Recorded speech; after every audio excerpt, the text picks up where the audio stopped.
I hope everyone had an amazing Christmas time. I know I sure did. And it is now the weekend before we celebrate 2025, which means basically almost a whole year round the sun together. I started my journey doing photography on YouTube almost a year ago, and that time has absolutely flown by. So I thought in today's video I would talk about my journey so far, summarize what we've done, and then also talk about what you can expect in 2025 with some more traveling and stuff like that. So should be a good little summary of the year, and that's what we should start with. So to begin, we really had two defining moments in my photography journey this year, starting off with the creation of this YouTube channel and then branching out and trying to create videos every week and sticking to a weekly schedule was a big deal for me. Before I was just taking photos when I was out, but now I am going out with more of a purpose to capture things in a certain way, to challenge myself and to do things a little differently. It's also putting a little bit more pressure on me to perform week after week. And as much as I say in pretty much every video that we go out that not every day is a winner, I am trying harder to capture better images, because there's nothing worse than watching a whole video and seeing absolutely nothing worthwhile taking, because it wouldn't make for entertaining content, but it would also, make it feel like it was a waste of a trip, if you will. So there was added pressure there, but I feel like it's been good for me. I've been able to capture more with a purpose rather than just taking pretty pictures. And I've also been able to capture my travels along the way and memorialize them, if you will. They weren't just trips that I went on. You can watch them back and see what I did and the photos that I took and stuff like that. So that was my main goal with the videos and stuff like that, and I feel like I've achieved it. And I've also been growing a fan base a lot quicker than I would have thought, so thank you all for your support so far. It has been incredible. The second defining moment was me switching camera systems. In May, I think it was, early June, we switched camera systems from Fuji to Leica, my dream camera. I've always wanted one, and I finally bit the bullet and bought one this year, and I couldn't imagine a better decision. These cameras are great to use. I love the engineering and how premium they feel, but I also love the challenge with them. Having one fixed lens at 28mm has been an absolute game changer for the photography that I do, and focusing more on the scene element and going for silhouettes and stuff like that has made it a lot more unique for me. I haven't got that overburden of choice, if you will. So there isn't, oh, there's a subject over there, let me zoom in or let me change lens, because it's all stuck on 28mm. So I will find the scene, wait for the subject rather than chasing shots. And it's a lot better for me because I'm able to compose more freely. I'm able to wait for the right moment. And sure, I am waiting longer than I used to, but I feel like the shots that I'm getting are absolutely perfect in my eyes. They're, some of them I wouldn't change. But I'm also learning that with this camera, there is differences that you can't escape. So before I was, zooming in to get a distracting element out of the shot, but now I can't. So I'll either have to physically move, but then that could change my composition. So I'm now embracing the imperfections a little bit more than I used to.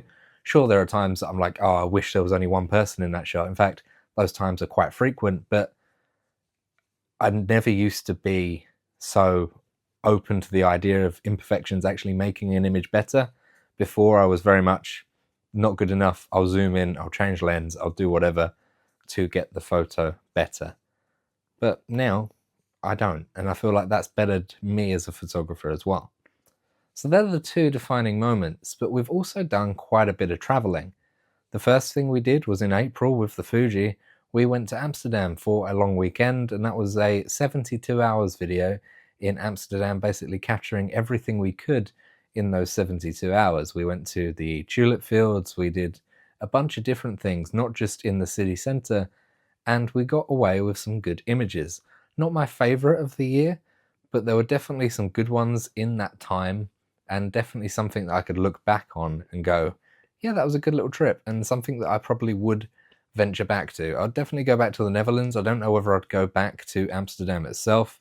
I might do various other cities. I'd like to go to The Hague. I'd like to do all those other things as well.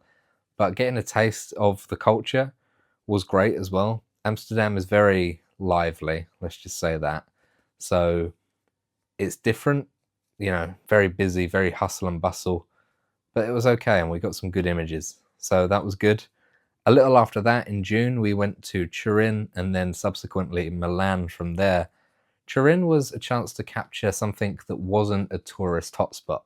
Before, I was going to Athens and different places like that in my photography journeys and just taking photos around those capital cities, if you will. Turin is not one of them.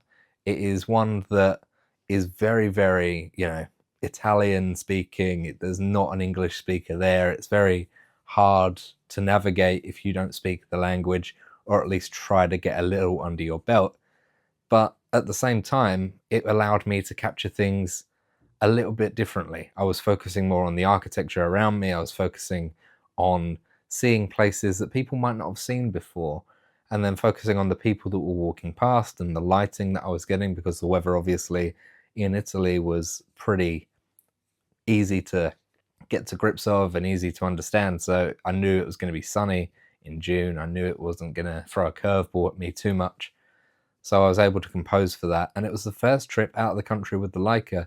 So I was still getting used to the camera. So it was a good chance and a good opportunity for me to not so much change my style, but change my approach to the photos that I did take. And then obviously from there, we went to Milan and we only had pretty much a day there. I wish I had longer. If I did it again, I probably would have done longer. But we saw all the main sites. It was just really busy. There was some good photos that I took outside the Duomo of a morning, also in the Galleria. All of those places I would definitely visit again. And after that, that very short day, we came back, and then literally a month or two later, we did our longest trip of the year, and that was to Belgium. Our original idea was to go to Belgium to see some friends, but then we extended it to see other cities as well. Belgium is a great location. Everyone pretty much speaks French, English, and Dutch, all of that. So very prominent languages that a lot of people in Europe know. All of that is very good for a traveler, especially if you are just English speaking. You can get along there a lot easier than you could in Turin, for example. We started off in Brussels, and then we went to Bruges, Ghent, then Antwerp.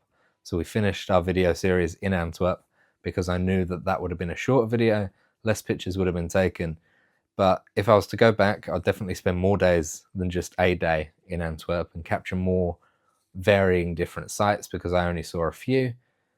And then Brussels, we got pretty much one of my favorite shots that I took this year inside of the Atomium, which was absolutely incredible.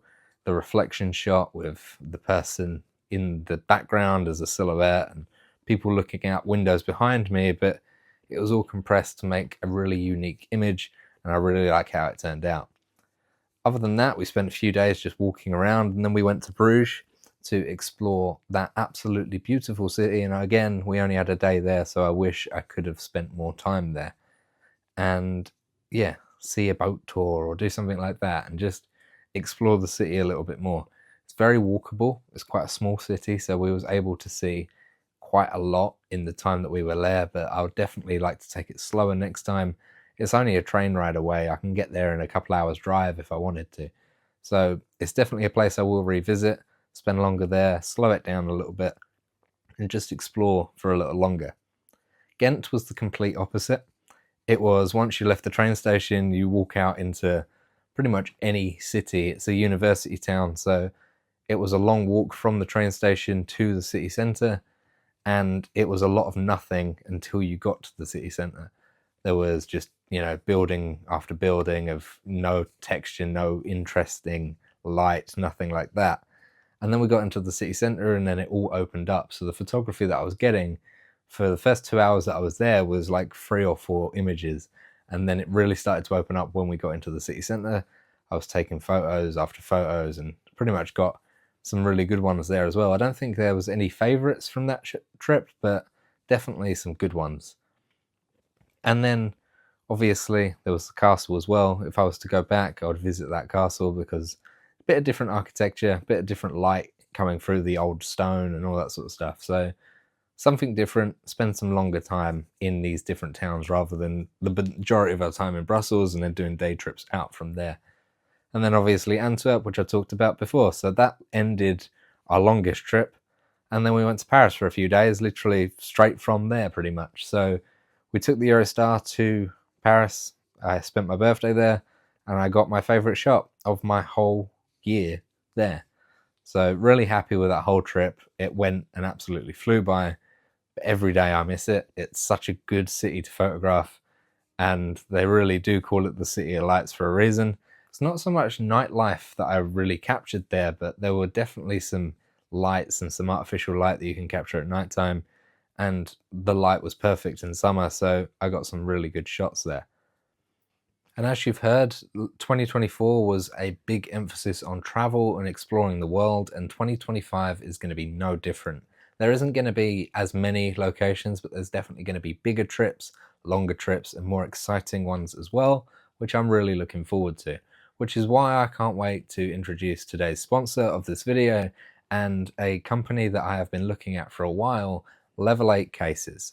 As a traveler myself and someone that goes to many destinations in a short period of time, i.e. traveling from city to city, I've always wanted a case for life, if you will.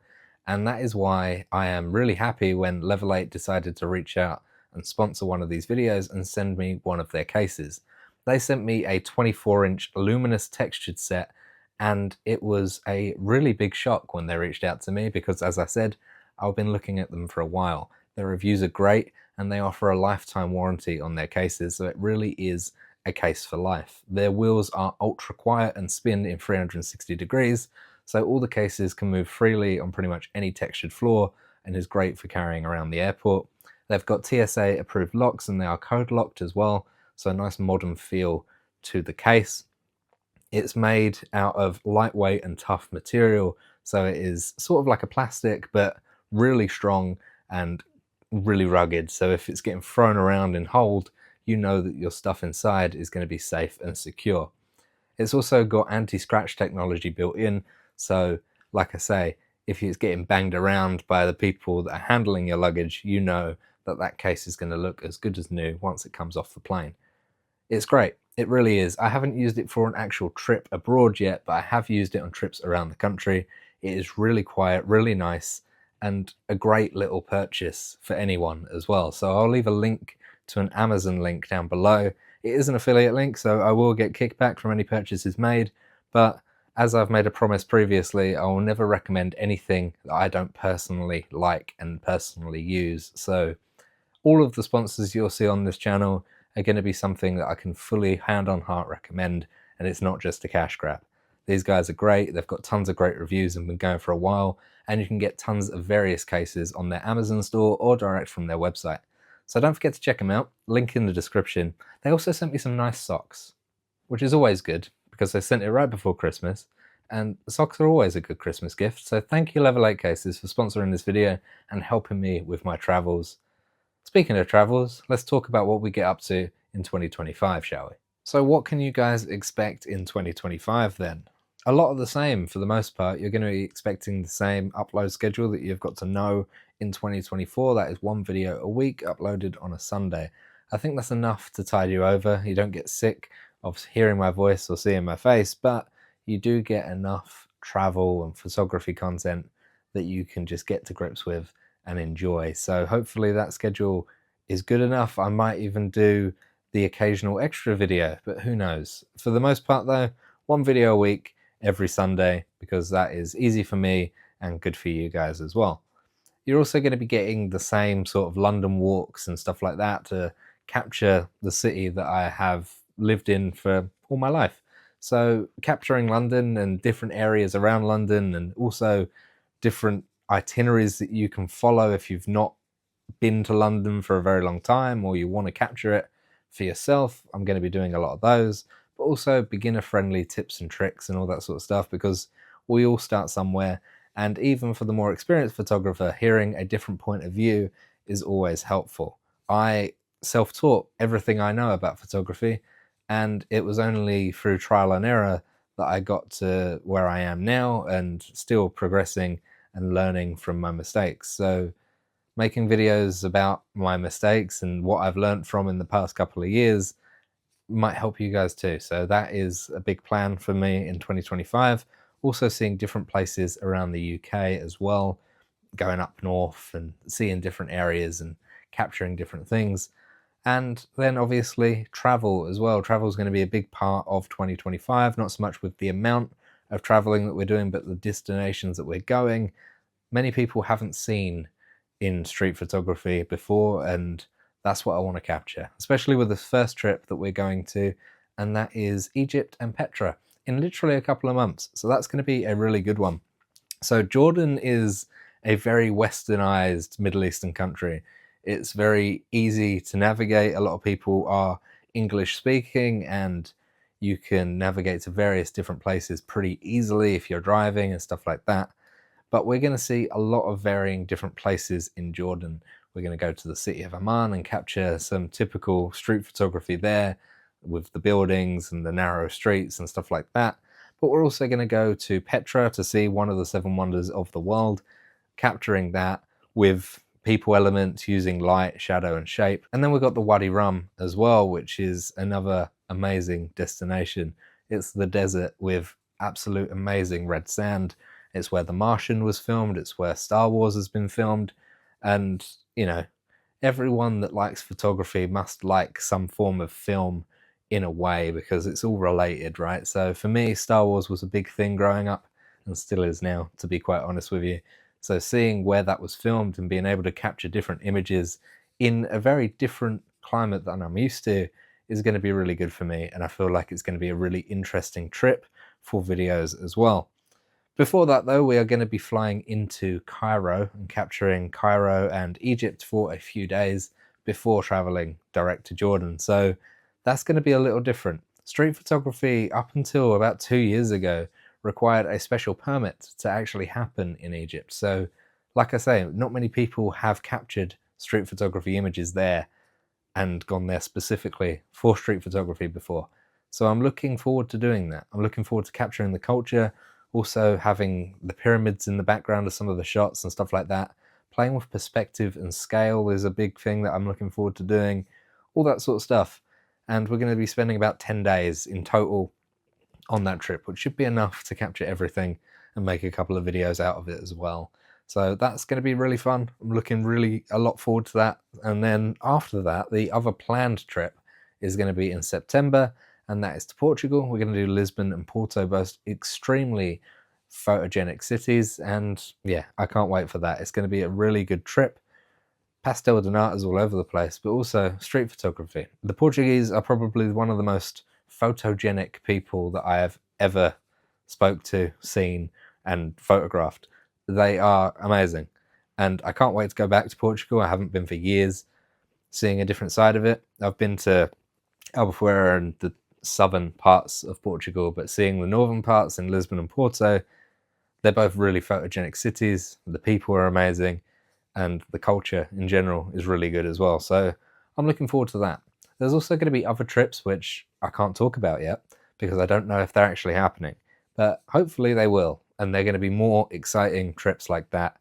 I might even, see my work up somewhere in different places. So all that sort of stuff is coming in 2025. Really looking forward to it.